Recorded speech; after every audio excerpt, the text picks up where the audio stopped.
Welcome to the Orozco Body and Mind podcast. I'm your host, Chris Orozco. Today we have a special guest. He's one of my best friends. I went to the University of New Hampshire with him. We were roommates for a while. Matt comes from a basketball background.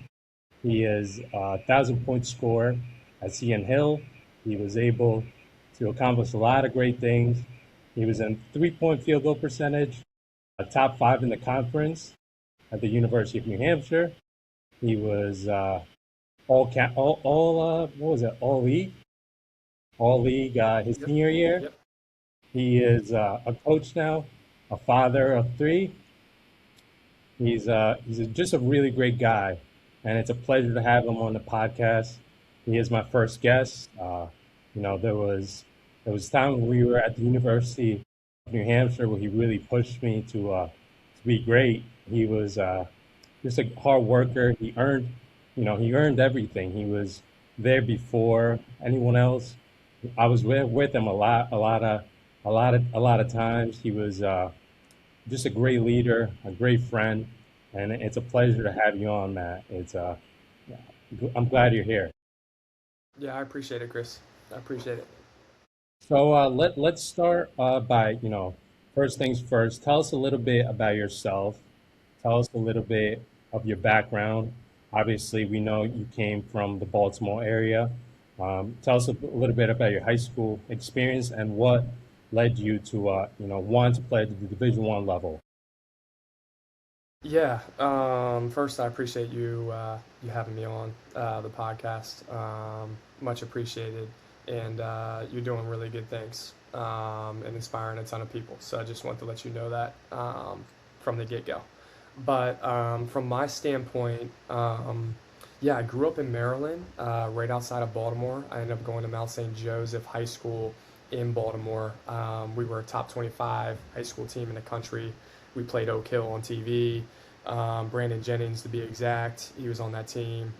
Just to give some perspective, um, ended up going to yeah, Mount St. Joe in Baltimore.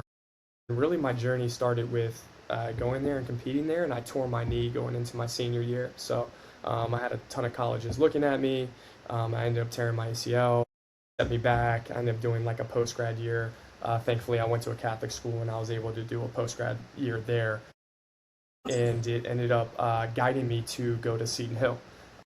Seton Hill is in Pennsylvania. For those that don't know, they used to be in the WIVIAC, the WVIAC conference, um, which had a ton of really good teams in the conference. West Liberty, to be exact, they were going to the Final Four and winning the national championship every year for about a decade there. For 10 years, they were a top five Division II team in the country, and we had about three or four of those in that league. That league is no longer around. It's now merged with the PSAC, just to give your audience a little perspective. But from there, I ended up being, all conference my first year, averaged like 17 a game, 5 assists, 5 rebounds, and then was freshman of the year. And then my second year, I ended up being, I ended up scoring 20 points a game, 5 and 5, was second team all conference. And I really enjoyed my time at Seton Hill. I really cherished some of the friends. I still talk to some of my friends there. And my coach there, I learned a lot from them and the organization. And I'm a competitive person, and I wanted to see if I could, do some of these things at the Division I level. And I had a ton of different coaches, reaching out to me, and it ended up going to New Hampshire and running into you and some of the teammates we had up there, and we had some really good times. And also part of my journey is when I went there, I had to sit out due to the transfer rule, and that's no longer a thing in college basketball. And after I sat out for a year, and you were a part of that team, and watch me not play but cheer everybody on and be in that locker room the very next year, I ended up tearing my knee up again when I was able to play for my last 2 years. So I tore my knee up again, and I'd say that was probably the hardest, toughest year of my life to date. Couldn't play, 2 years not playing when my life was surrounded by basketball. Kind of let it affect my school a little bit too much, as you know. We had many conversations about that. Of course. And then my senior year, I tried to change it around. It was all mental and mental perspective. And it ended up being an all conference guard in the America East. And I led the conference in the America East in 3-point field goal percentage at like 48%, and ended up being top five in the NCAA. And probably could have caved and not played. And I actually didn't even play a game. I was trying to get on the floor at that point for my senior year. So, um, yeah. But thankful I met you and some good people. And that's kind of the journey that led us to meeting each other. Right, and that's really an amazing journey. I mean, coming from a Division II school, right, like doing really well, then you wanted to challenge yourself, play at a Division I level, and obviously you had success, but then you also, had some tough times hurting your knee pretty bad. Um, why was that time so challenging when it came to, obviously it challenged you physically, but mentally it had to have challenged you. What did that teach you about yourself going through a time like that?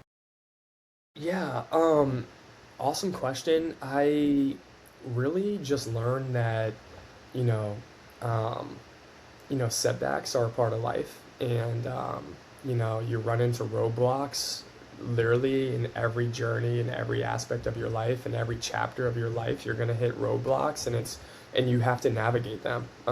You have to have a positive mindset and think positively that things are gonna work out for the best interest of you, and what you have aligned, and really that's from and I'm thinking of more of like a higher being, like no matter what your religion is or what you think, like um, things are always working out for you, whether you know it or not. And if you keep a positive mindset, things can happen. And going 2 years not playing, and a lot of people don't know this, and I don't even know if you know this, but I tore my knee up. I tore my meniscus and my ACL, but during my senior year in practice, I landed awkwardly on my knee, and it ended up tearing cartilage in my knee my senior year. So I played the entire year with my knee swelled and torn cartilage in my knee.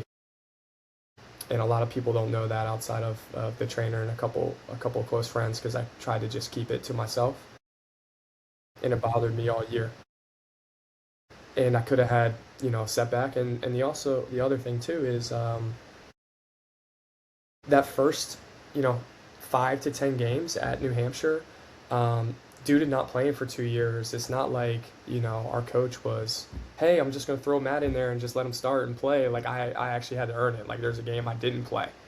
There's a game I played 30 minutes. There's a game I played 5 minutes. So I was on a roller coaster the first 8 games of my career at New Hampshire, following 2 really good years at the D2 school.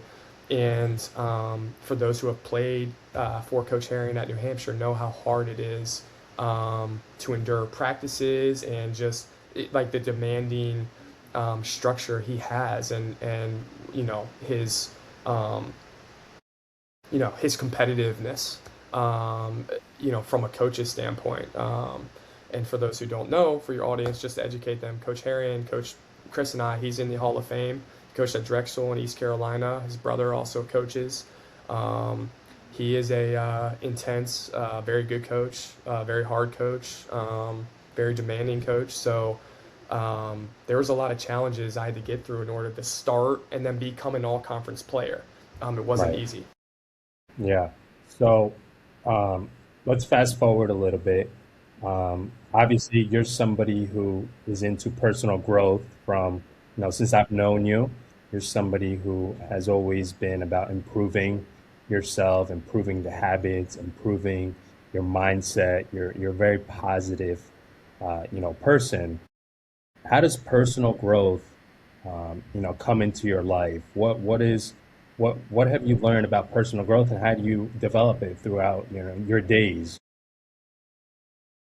Yeah, I would say the personal growth aspect probably, I was fortunate enough, it started from my dad, who was always, challenging me to be better, giving me goals, writing down goals, having goals in my mind or written in front of me.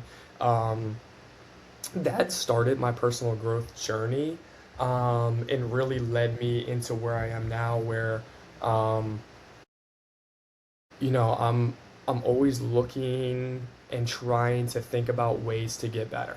And a perfect example that would give you that I think, your audience will, maybe reflect on themselves is, you know, there's a time and place to listen to music and scroll on your phone, but are you educating yourself? Do you listen to podcasts that align with like, weaknesses in your life? Are you listening to YouTube channel or YouTube videos that are going to help you become a better person, better financially, better in a workout or your health and wellness journey? Like, Right. or are you just scrolling and reading a book that really doesn't matter? Are you reading some content that just doesn't matter? Are you just watching TikTok videos for that 30 or 45 minutes? Or are you actually trying to educate yourself in Right. the area you want to be educated in? Right. And I think that's really propelled my personal growth journey in a lot of different buckets of my life and areas. Yeah, I think just to piggyback on what you said, I think a lot of people really don't. Um, Sometimes they don't enjoy learning and they don't enjoy stepping out of their comfort zone. And once we enjoy the process of learning and accept the fact that learning doesn't just stop when we end college, but learning is, you got to learn throughout your life, new things, develop the skills you already have. It kind of brings a different mindset to things, the ability to always learn, the ability to just improve on every aspect.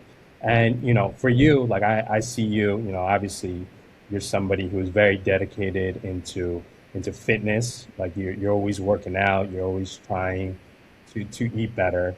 You're always trying to put nutritious food in your body. Right. You're somebody who takes care of themselves. I think that's really valuable for somebody like yourself, and for people in their 30s. Yes, they say they go to the gym, but like maybe they're not putting the right food in their body, right? So you're somebody who's whole in the whole fitness industry. I mean, when I look at you, you're 6'2", 6'3", you're about 180 pounds. Like that's impressive. That's an athlete's body right there. So how does fitness play a role in your life? And what would you say to people who are just starting in fitness, who want to make positive changes? Fitness is uh, um, I love fitness. I love working out, and I learned a long time ago. So I always hated running, and growing up with my dad and like being in a basketball environment and trying to get to the highest level I could get to, working out was always a part. And it always felt like it was like, damn, I got to go work out, or I got to go do this. And then after I got done college, there was no one forcing me to do the fitness, like go run a mile, go run 2 miles, go run 3 miles, go lift weights, keep yourself in. And as I started thinking about it, following that, I was kind of, like, no one's pushing me. Like this is me if I want to stay Right. athletic, stay in shape, be able to run around and play ball with my kids. I know the audience, probably knows. I mean, I have three boys, 6, 4, and it turns 3 at the end of the month here. And I run around. I play soccer with them. I feel great. I've had 3 different knee surgeries and ankle surgery. Like I'm banged up, but I'm like trying to maintain my body. And I feel like um, if you don't have a well working body, um, then what do you really have? And if you don't have wealth or health, and everyone says it, but it's very true. Like if you don't have health and wealth, then or really just like health and a healthy body and mind, then you don't have anything. So that's really where it starts. And you got to start with yourself on that. And that's taken me into my fitness journey. I'm going to do a high rocks with my wife in September. I run about 2 or 3 times a week, and the one thing I found is food is everything, and food is, you need to treat food as fuel, not food as luxury and um, you know um, things that are really just, what you want to eat. Like you can't just do whatever you want, eat whatever you want. Like there are consequences for those actions too. Right. So So let's go there a little bit. sure. What are some things people can eat that would really help them, with their body, with their mind, have a clear mind, have a strong body? What are some things that, would benefit anybody who's trying to get into better shape? Yeah. So and I want to take a step back here because I've done probably, over 10,000 hours, probably more closer to like 20,000 hours on this. I was a vegan for a full year. I just want to give this, our audience kind of a perspective. Like I was a vegan for a full year. I then ended up going to carnivore for about 6 to 9 months, and now I've kind of fell into the sweet spot, because um, some things in nutritious foods that people can eat. And this is an interesting topic because some people who might be vegan or don't want to eat meat, they might have different thoughts or values. But eggs have a misunderstanding. Half the world thinks eggs are bad for you, and half of them think they're really good for you. And I think they have a ton of vitamins and nutritious, attributes that really can help. Fruits and berries. Always think protein first, in my opinion, whether it's a plant-based protein or, a meat-based protein. Like you should just be thinking protein first, protein first, protein first. Because one thing is, if you work out all the time and you don't eat any protein, your muscles aren't fueling themselves. You aren't going to get the body and look how you want to look and feel how you want to Right. feel. So Yeah. first things first is protein first. Um, I always like to say if carbs like really cut you up, then like everyone's eating carbs all the time. Like people would be Yeah. super cut up and very healthy by the amount of carbs we eat. You have to limit that. You have Right. to be smart on that. Right. Um, Right. so that chicken breast, steak, beef, um, vitamins, taking a ton of different vitamins. There's also like element drinks you can drink that are like salt and different vitamins through drinks, and just to keep things, going. Also, just certain vegetables like asparagus and broccoli are really good, like sweet potato and regular baked potato instead of having your, other different forms of carbs. I think have really made a difference in my life and my physique and body. When I was in college, um, I didn't look anywhere close to how I Right. am looking right now from a Yeah. from a You were very standpoint. skinny. Yeah. Very skinny and I not a was lot of muscle. very skinny, not a lot of muscle. I was probably one of the three weakest kids on the team, Yeah. from a standpoint. And to be honest, like I didn't have the stamina or wind that I had, and I felt like nutrition and how I, approached my college life, going out and doing, enjoying the weekends and doing things, like I Locked in as much as you. Yeah. wasn't locked in. And as you get older, you start realizing like what you did wrong, Right. what you didn't, and it's just Right. it's tough. Yeah, of course. So obviously, you have a beautiful family. You have beautiful wife, beautiful kids, right? A lot of the audience might have, kids, right? They might be with their partner, and they might say, I don't have time to work out. I don't have time to eat healthy all the time. What would you say to somebody who has a family, and they use that as not an excuse, but they say, I'm busy. I have to deal obviously with my family, with my kids. They are priority. Why would somebody take fitness and wellness, put that as their priority, right, before their family? What would you say to people who are struggling in that area to balance Yeah, both? I would honestly tell your audience it is an excuse. And if you aren't going to take care of your body right now and you have like young kids, and come 60 years old, you're going to end up either being on medication or in the hospital and not being able to enjoy the time with them when they're older and can go on vacations and can actually communicate with you, and they're going to see you deteriorate quicker. Now, does eating healthy and working out every day automatically mean you're going to live a long, healthy life and, nothing's ever going to come up? No. But what I will say is you can do things now, earlier on in your life, to prevent some of those things. Um, I have 3 kids. I have a job. I coach basketball, a varsity basketball team here in North Carolina. My wife travels once a week for 3, 4, 5 day stretches at a time where I'm the only one taking care of my kids and doing my job and coaching a basketball team. I have a lot of things going on and I'm juggling them all. Get up early. Maybe don't work out as long. Like have a 15-minute workout. You're telling Right. me you don't scroll for 15 minutes on your phone or on Instagram or on TikTok, but you can't just like go do a quick 15-minute full body circuit. Right. It's intention, and I think people need to make it priority. They make eating a priority. You make breakfast, lunch, dinner a priority. Um, Make it a priority, and it's just once a day. It could be 15 minutes, 10 minutes, it could be 30 minutes. Make it a priority. Right. So, when it comes to mindset, right? Obviously, there's a certain mindset we have to have when we go when things are happening in life, right?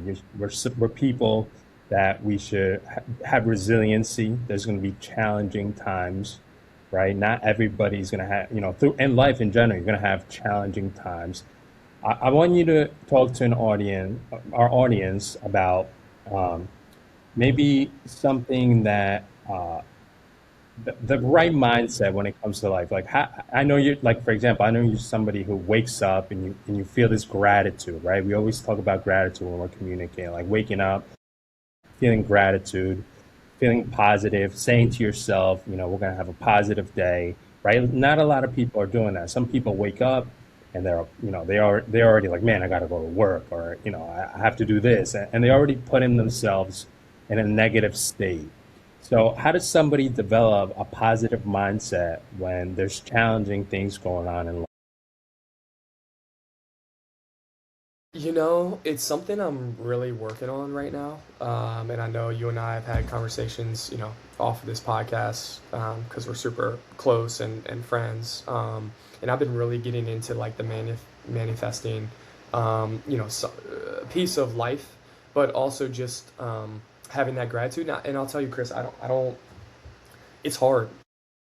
It really is hard. It's a battle every day. Like some days I do get up and those positive things don't run through my mind and I gotta try and switch it. Or sometimes I don't catch it right away and I switch it. And what I would tell your audience is, if you're trying to start out being like having that positive mindset or telling yourself, hey, this is gonna be a great day. Like let's have an awesome day. Like you are going to, have one of the best days of your life, an unbelievable day, and everything's gonna work out for you. No matter what is being said in your mind or who you're talking to from a mental standpoint, like if you can come back to that and just be like, no, no, no, no, like this is going to be an unbelievable day. Everything's going to work out for me today.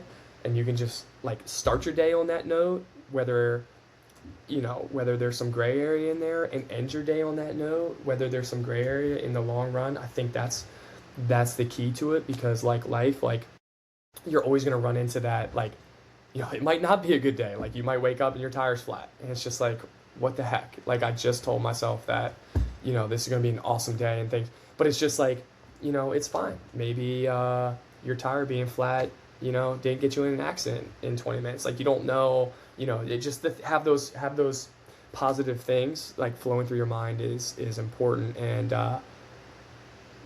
it's the devil and the angel. You're always gonna have it pulling you, and you just always have to go to the positive side.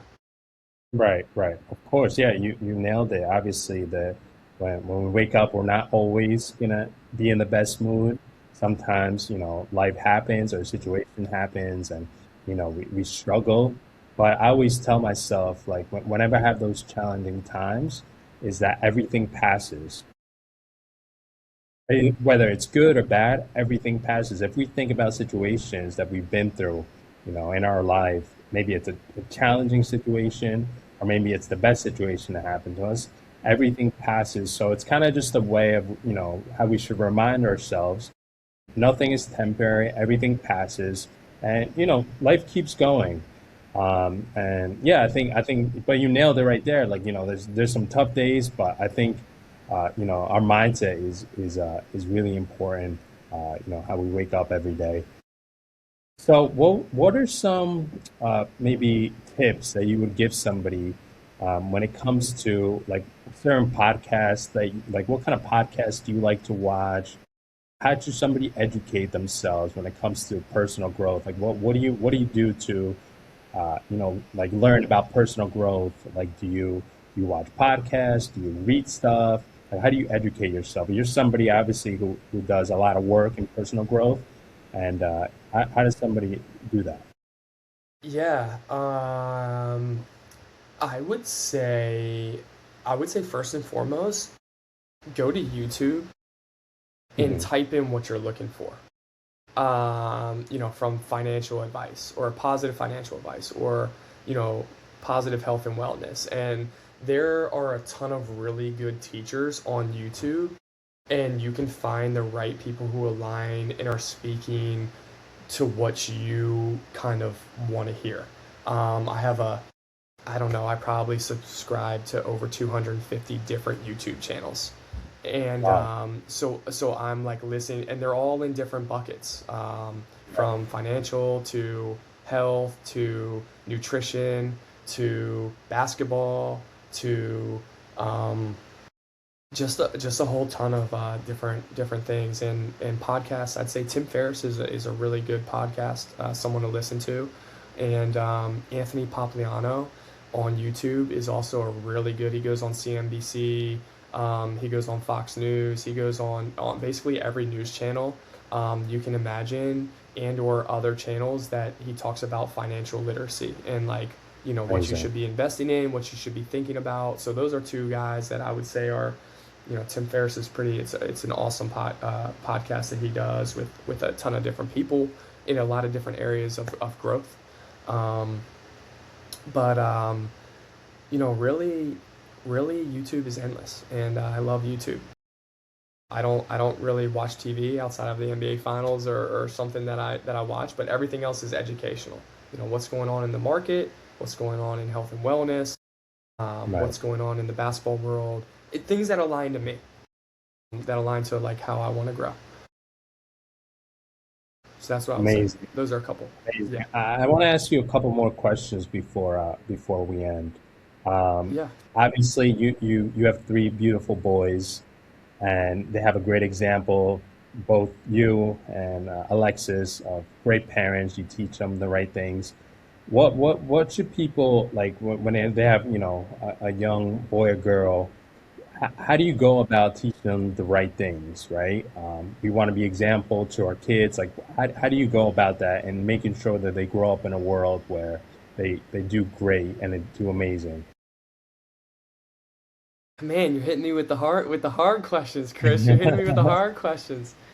Um, for the parents out there, it's not easy. It's really hard when your 2 or 3 or 4 year old has a temper tantrum and is running around, laying on the floor, rolling around. It's really hard. I would say one area that I've been really working with our kids is, we have a rule. If they clean their playroom or clean up their food, I will give them $1. So essentially, like if they wreck something in the house, Mhm.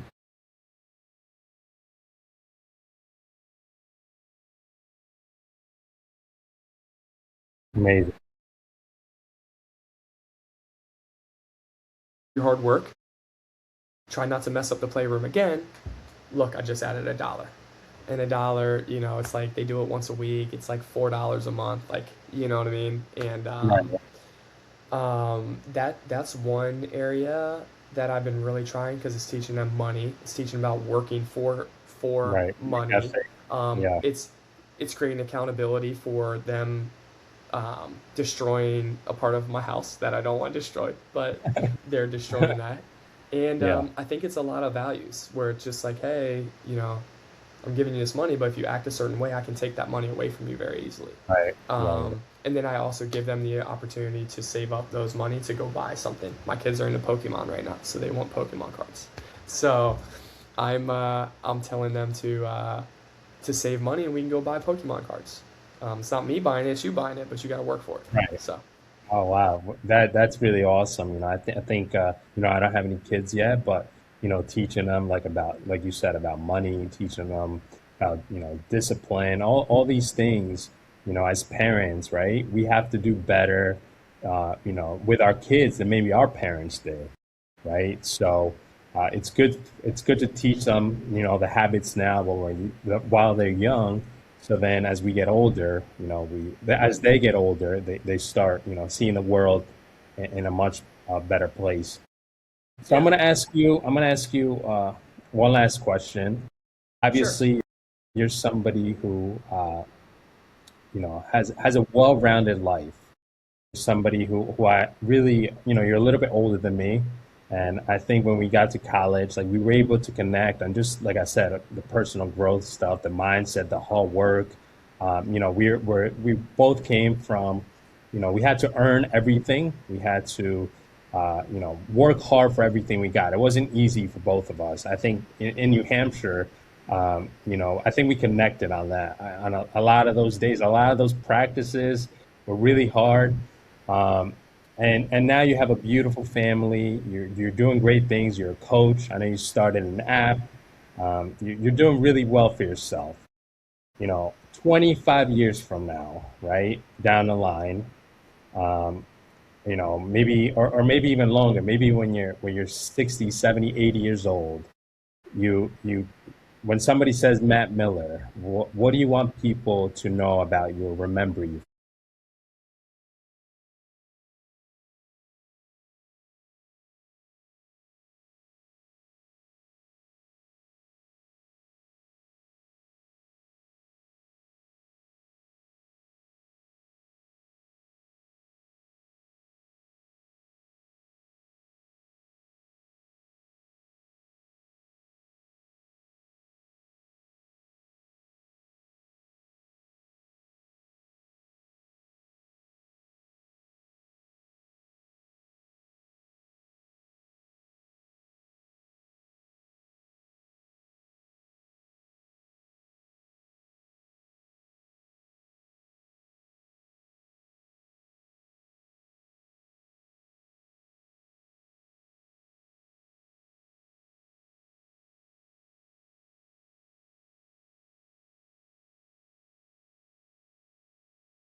Tell us, tell us about the app.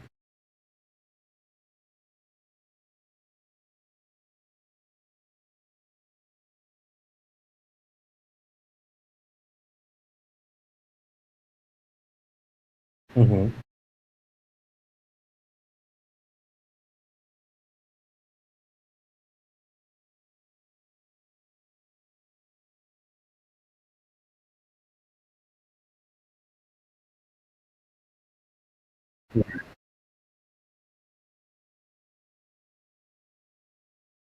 A really good. Yeah. Yeah. It's like how many people could say that?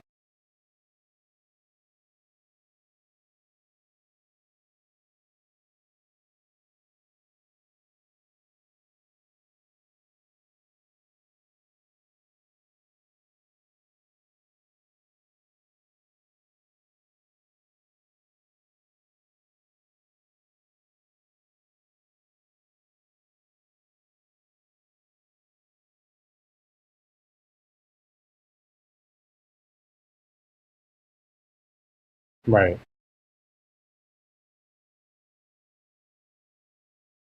Right. Challenge yourself. Yeah. Yeah.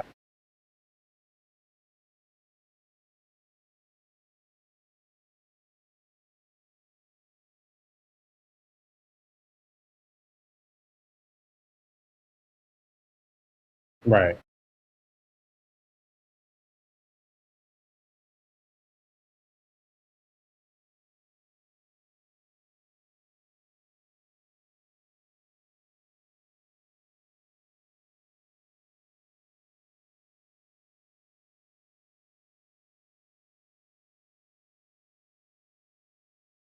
Right,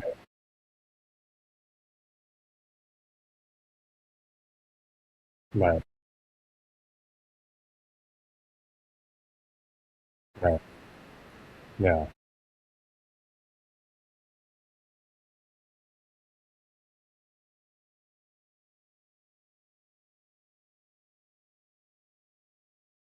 yeah. Well, yes. Well, Matt, thank you so much for doing this. Your perspective, your mindset, your attitude towards life, it's really contagious. I've always seen your work ethic and how you do things, and you do things the right way. And obviously, you're an example not only for your kids, but for your friends, for your family. So it's really impressive, and I hope you continue to stay on the right track. And it was a pleasure to have you on. I'm sure we'll have more conversations. Maybe I'll even have you on in the future for sure. We got to do a part two. But I just want to say I'm really proud of you and the things you've done with yourself, and just keep working. The work doesn't stop. There's always more we can do. Personal growth, for the audience is not just for like a week or a month or a year. We should be working on ourselves for the rest of our lives. So yeah, I just wanted to say thank you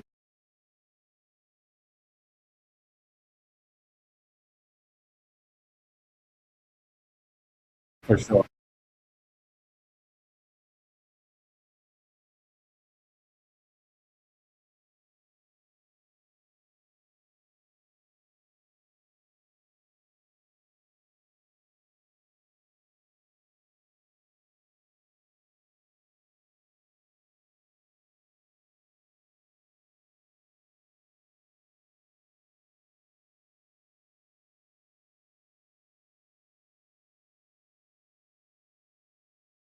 Yeah,